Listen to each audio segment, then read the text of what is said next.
Olá, eu sou Vivi Império, ao meu lado Wagner Império. Olá. E você está no Pod SP 24/7, o seu podcast de notícias ligado 24 horas por dia, 7 dias da semana nos acontecimentos da maior cidade do país. E ainda tem notícias do Brasil e do mundo. Bem-vindo. A gente abre o Pod SP 24/7 de hoje falando sobre a contaminação de bebidas alcoólicas por metanol. Você vai ver que em muitos casos de falsificação, os criminosos utilizam garrafas originais compradas pela internet. Por isso, a reciclagem de vidro é uma arma contra as falsificações de destilados. Na reportagem, vamos ver como o vidro é reciclado na Grande São Paulo. Essa empresa, na Grande São Paulo, chega a processar por ano 100 mil toneladas de vidro em geral.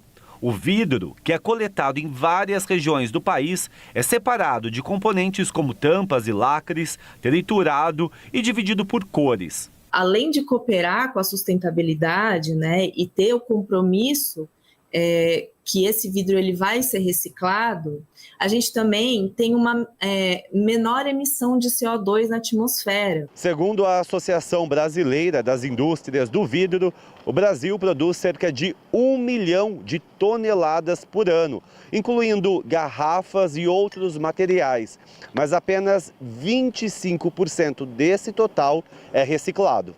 A reciclagem tem aumentado nos últimos dias. Com a crise no mercado de bebidas, a empresa tem recebido mais garrafas, tanto aquelas apreendidas pela polícia, quanto as entregues voluntariamente por estabelecimentos como adegas e bares. Esse pessoal começou a procurar justamente para não incorrer em materiais falsificados que possa chegar até eles. Então, o ideal é que nós tenhamos a responsabilidade de tudo aquilo que a gente consome destinar corretamente. Segundo a Associação Brasileira de Combate à Falsificação, em muitos casos, as aquisições das garrafas pelos falsificadores são feitas na internet, onde ainda é possível localizar garrafas de marcas famosas. Mas também há o desvio de garrafas pelas cooperativas de coleta de recicláveis, que vendem o produto aos fraudadores. A gente insiste que tem que aumentar os programas de logística reversa da própria indústria para que a indústria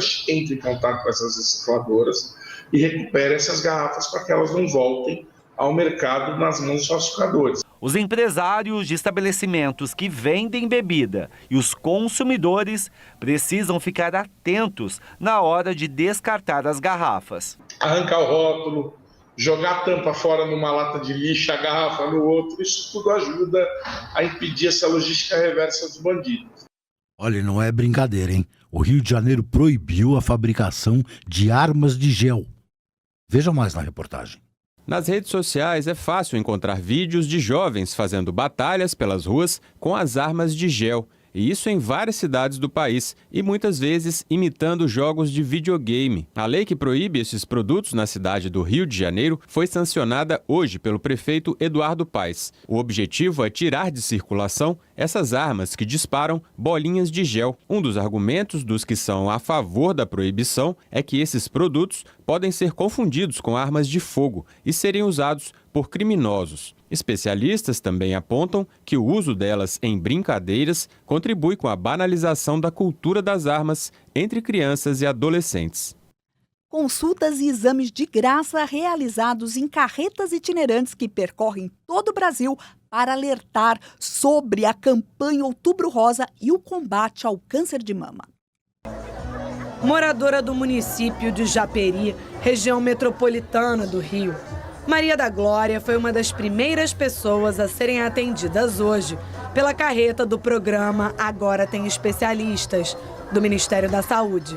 Como ela teve câncer de mama há 4 anos, precisa fazer exames com frequência para verificar se a doença não voltou. Já fiz a quimioterapia, já fiz a rádio, agora estou todo no tratamento de rotina mesmo. Eu agendei na quarta-feira e hoje estou vindo por atendimento. Essa carreta do programa Agora Tem Especialistas e outras 27 unidades como essa vão oferecer atendimento móvel por todo o Brasil em 13 estados ao longo dos meses de outubro e novembro. A iniciativa começa neste Outubro Rosa, voltada para a saúde da mulher, mas depois será ampliada.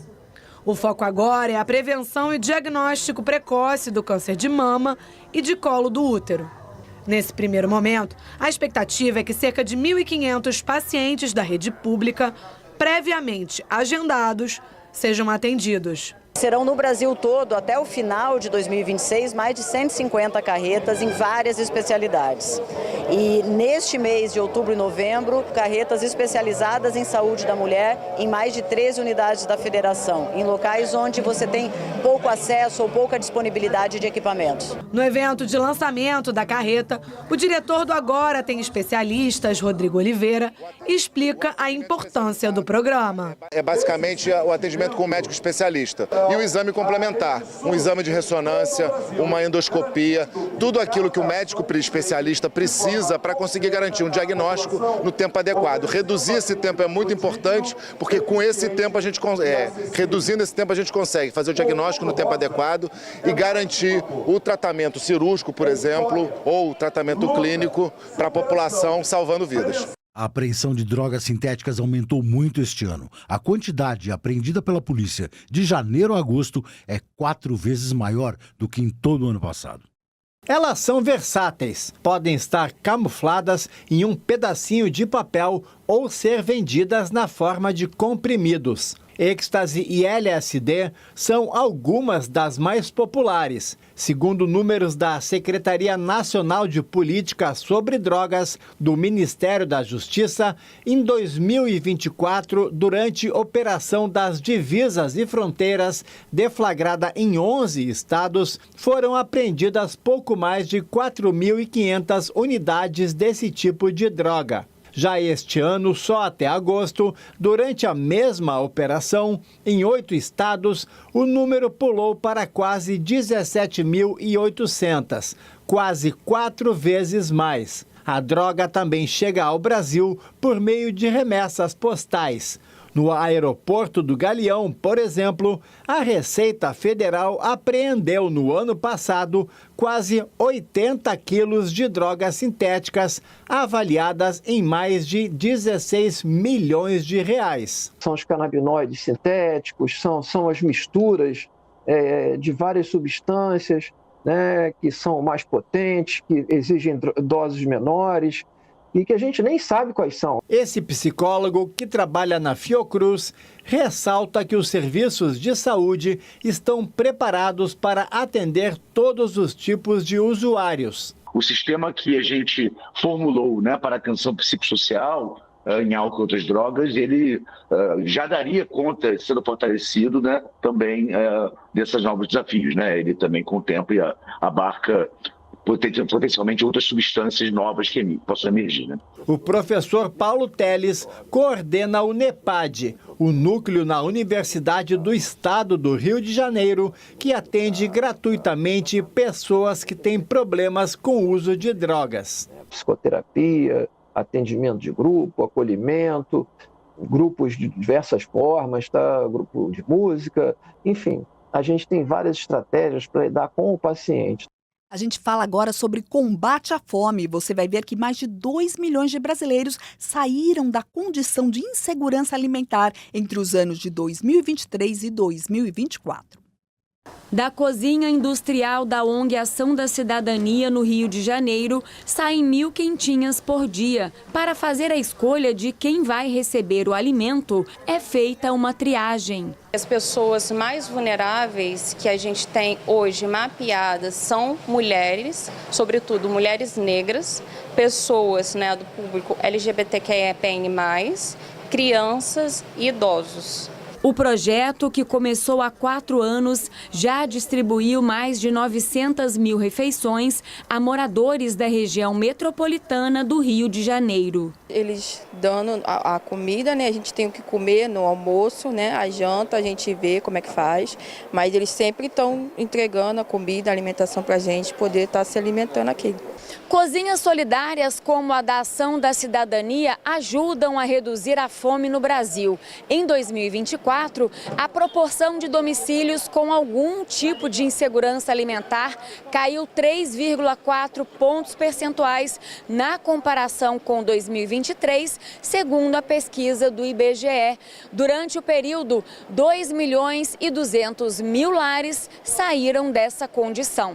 Algumas leis foram sancionadas recentemente, inclusive em julho, né, de algumas ações que foram implantadas pelo governo a fim de promover, né, o combate à fome. Foi lançado recentemente, inclusive, o mapa da fome, do qual o Brasil agora, da ONU, né, que o Brasil deixou, inclusive, de fazer parte nessa última edição aí.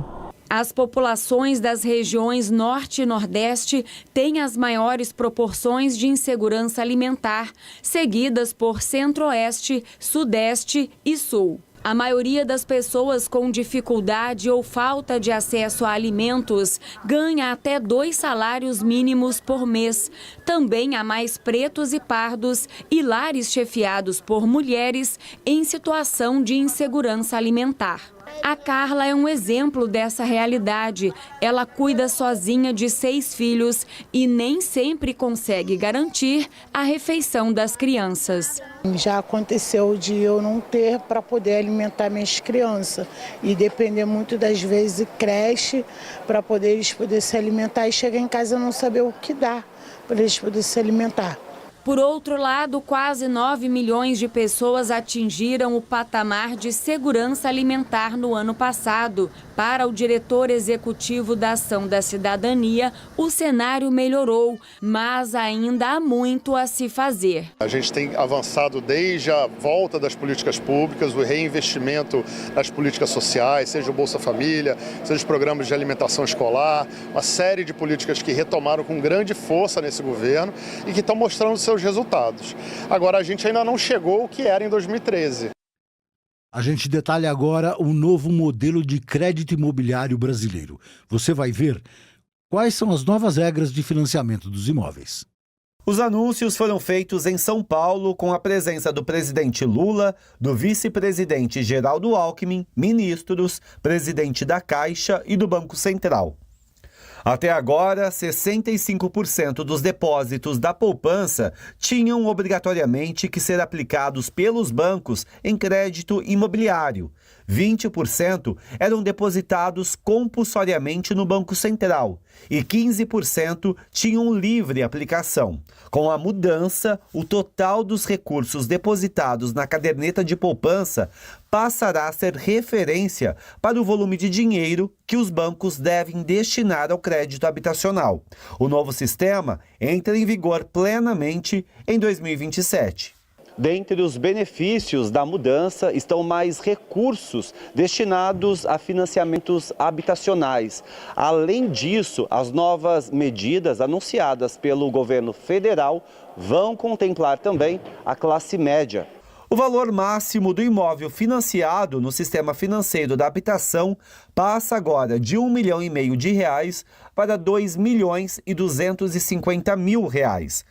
São Luís do Maranhão se consolida como destino cultural afro-brasileiro, com roteiros que valorizam e exaltam tradições e memórias.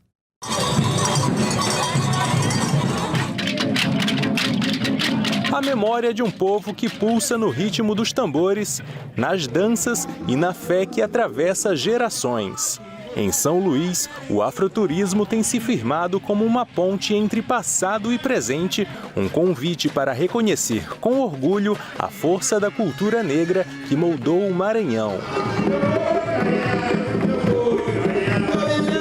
A gente está num estado que tem o maior número de comunidades quilombolas registradas, né? Então, aproveitar da etnicidade, aproveitar da cultura afro para um perfil turístico é algo extremamente importante, né, que dá para essas comunidades uma visibilidade maior, fomenta também o empoderamento e a valorização dessas pessoas frente à sociedade.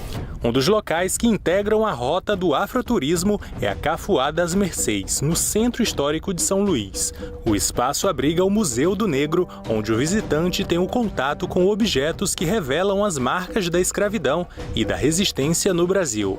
Consegue ver como é que era a senzala aqui no Maranhão, que é um ambiente muito triste, onde acontecia várias tragédias, mortes, onde havia muito sofrimento, e a gente está num ambiente onde eles estavam, e a gente consegue ver o que eles viviam, como é que eles eram, onde é que eles moravam naquela época. Na Casa do Tambor de Crioula, o destaque é a tradição. O espaço preserva a memória dessa manifestação afro-brasileira por meio de exposições, vestimentas, fotografias e painéis explicativos. O tambor de crioula é um patrimônio nosso, genuinamente maranhense. E a gente tem um tambor de crioula remontando aí final do século XVIII, a gente já está no século XXI, então é uma manifestação cultural que já vem aí de séculos. E é pra gente, maranhense, uma alegria muito grande a gente ter uma manifestação tão rica e tão plural que é o tambor de crioula. Eu digo que plural porque a gente tem vários grupos distribuídos não só na ilha de São Luís, mas também no nosso estado. E no Maranhão, a ancestralidade não é apenas passado, é presente vivo nas ruas, nos terreiros e na cultura.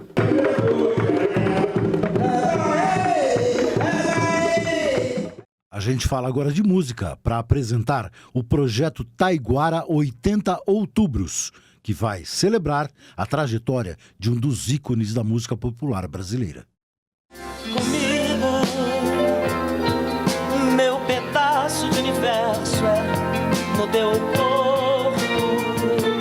Taiguara foi um artista multifacetado. Cantor, compositor e multi-instrumentista, subiu aos palcos trazendo bossa nova, romance e militância. Foi um dos grandes expoentes da MPB nas décadas de 1960 e 1970, mas a repressão tolheu a carreira promissora do artista. Taiguara foi um dos artistas mais censurados durante a ditadura militar. Foram mais de 80 trabalhos. A censura que lhe custou a carreira e o nome na memória da música brasileira. Ele começou a ser perseguido em 1971. A partir disso, começaram uma série de censura a acontecer. Às vezes não tinha nenhum motivo, assim, era só porque estava escrito Taiguara, aí eles já bloqueavam tudo, entendeu? E muitas das vezes injustamente. Cláudia conheceu Taiguara ainda na década de 1960. O Taiguara é um grande artista, um grande compositor, e eu acho que ele tem que ser lembrado, porque ele contribuiu muito para a nossa música, né? Não só no Brasil como no exterior. E eu sinto muito que ele não seja lembrado da forma como ele merece. No dia 9 de outubro, Taiguara completaria 80 anos. Para celebrar a memória do artista, o projeto Taiguara 80 Outubros transmitiu 23 apresentações gravadas especialmente para a homenagem. As apresentações são intercaladas de imagens raras de Taiguara na TV e de fotos do acervo da família. O projeto é um resgate histórico, idealizado por Moina Lima e o marido, o jornalista e pesquisador musical Marcelo Pereira Borghi. Ele sempre foi muito coerente com tudo que ele imaginava, que ele pensava, que ele seguia. Ele foi coerente com isso até o fim. E acho que isso custou um pouco de evidência para a carreira dele nos últimos anos de vida, de carreira, e reflete isso até hoje, quase 30 anos depois. Também foi lançado um clipe inédito em inteligência artificial.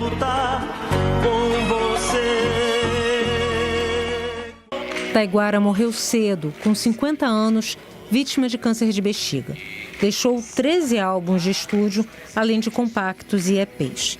São dele clássicos como Universo no Teu Corpo, Teu Sonho Não Acabou, Hoje, Que as Crianças Cantem Livremente.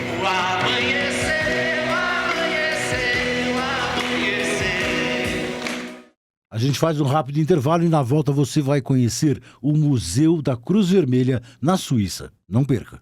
Fique com a gente, é o Pod SP 24/7, você ligado nos fatos 24 horas por dia, 7 dias da semana. Até já!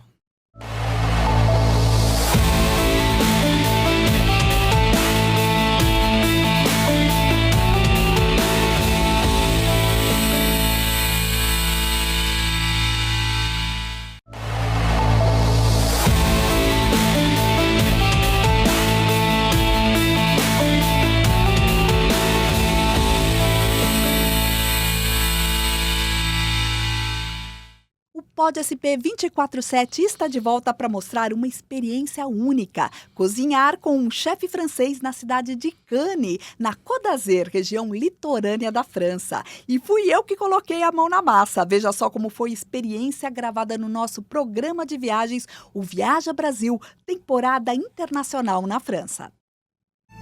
Hora de ir ao mercado. Em Cannes, ele é um grande galpão no centro da cidade. Frutas, verduras, queijos e peixes. Tudo muito fresco. Fresco mesmo.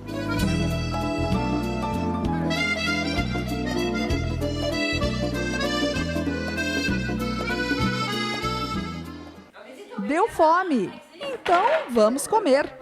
Mas hoje quem vai cozinhar sou eu. Um prato francês? Ah, só mesmo em uma escola de gastronomia orientada por um profissional. É o chefe Nicolas Lou, que nesta escola de gastronomia dá aulas de como fazer as mais deliciosas receitas francesas.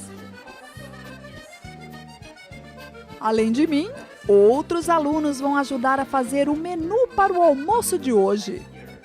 Quem quer aprender tem que estar disposto a pôr a mão na massa. Então, lá vou eu limpar os camarões.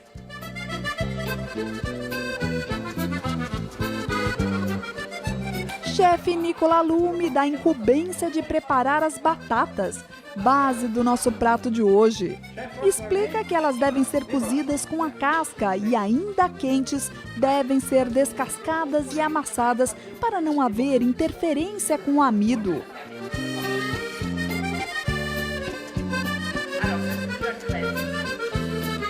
Enquanto isso, meus companheiros de cozinha separam gemas, preparam um alho ralado. Ingredientes que, juntamente com o melhor azeite da região de Provence, vão se transformar em um delicioso molho. A maionese preparada pelo chefe, à base de alho. Vamos experimentar. Deliciosa. Hora de preparar os camarões. O chefe alerta que a panela deve estar bem quente e não se deve mexer nos camarões durante o processo. Muito cheiroso, é? Provar. Acrescentamos pastis, a tradicional bebida francesa à base de anis, e voilá, camarões flambados.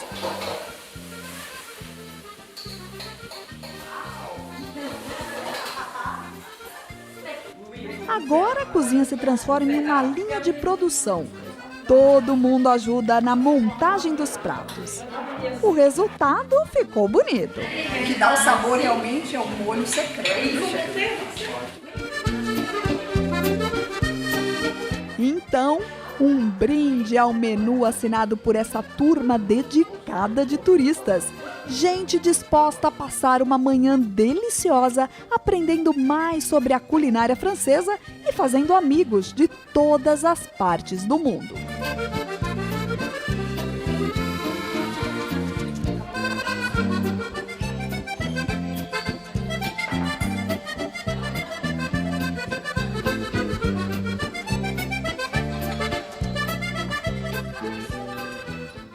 Com o cessar-fogo entre Israel e Hamas, o grupo terrorista devolveu os reféns vivos para a Cruz Vermelha, que depois os encaminharam para Israel. A Cruz Vermelha tem um papel importantíssimo em todos os conflitos e guerras. Na Suíça, em 1863, lá no século XIX, foi criado o Museu da Cruz Vermelha. E a gente foi até a cidade de Genebra, na Suíça, para mostrar esse museu para vocês. Acompanhem. Um dos principais museus do mundo, o da Cruz Vermelha. Logo na entrada, estátuas cobertas com ataduras. Os corpos enrolados em faixas representam os feridos em conflitos e guerras. Nesta sala, imagens de voluntários que ajudaram milhares de pessoas mundo afora, em países vítimas de atrocidades provocadas por guerras, pobreza e fome. Este é o criador da Cruz Vermelha. Jean-Henri Dunant fundou a organização em 1863 com o objetivo de minimizar o sofrimento de milhões de pessoas atingidas pelas guerras na Europa. Dunant dedicou a própria vida para ajudar a vida de outras pessoas. O museu retrata situações em que o ser humano foi submetido a todo tipo de sofrimento, humilhação e morte. Uma das sessões é do artista plástico brasileiro Gringo Cardia, que retrata a defesa da dignidade humana. Esse enorme pé pisa nas situações em que o ser humano foi submetido a atrocidades. É a opressão.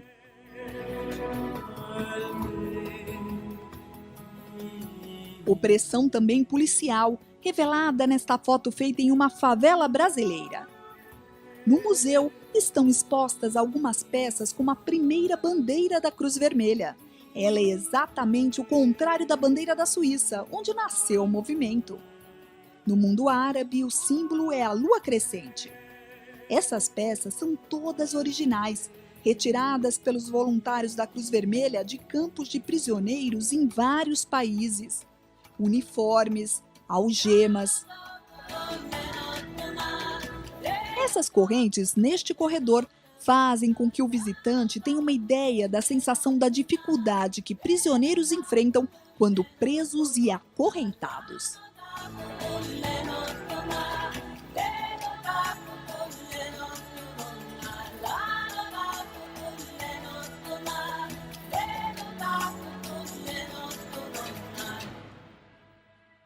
Nesta sala, os arquivos. Desde a fundação, a Cruz Vermelha cataloga todas as pessoas presas, torturadas, desaparecidas e mortas nos vários países onde a organização interveio na questão humanitária.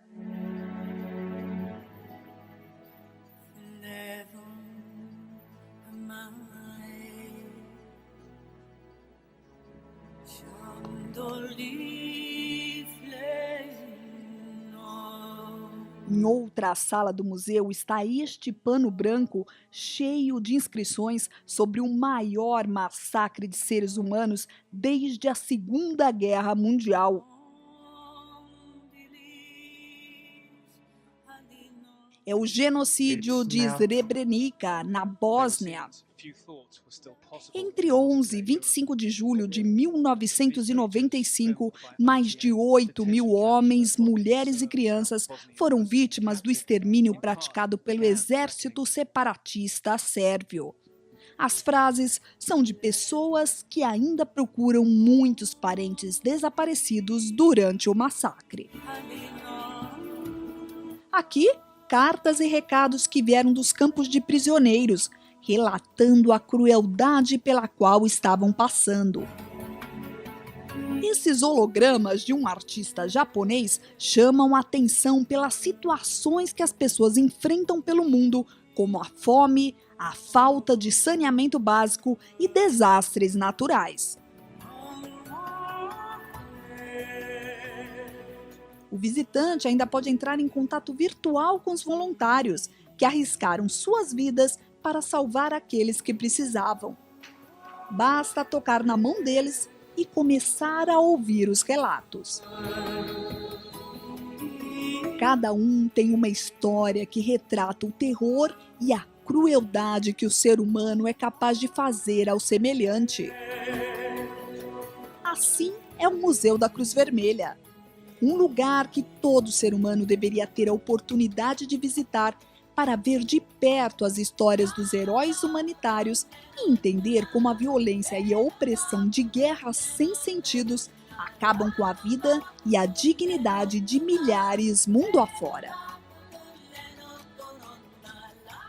É isso, o Pod SP 24/7 fica por aqui. Muito obrigada pela sua companhia e eu te aguardo na próxima edição. Lembre-se que você pode ouvir na sua plataforma de áudio preferida ou vá no nosso canal do YouTube. Aqui está, ó, se inscreve. Vá lá no Pod SP 247 e acompanhe nossos vídeos. Muito obrigado. Até mais. Até mais.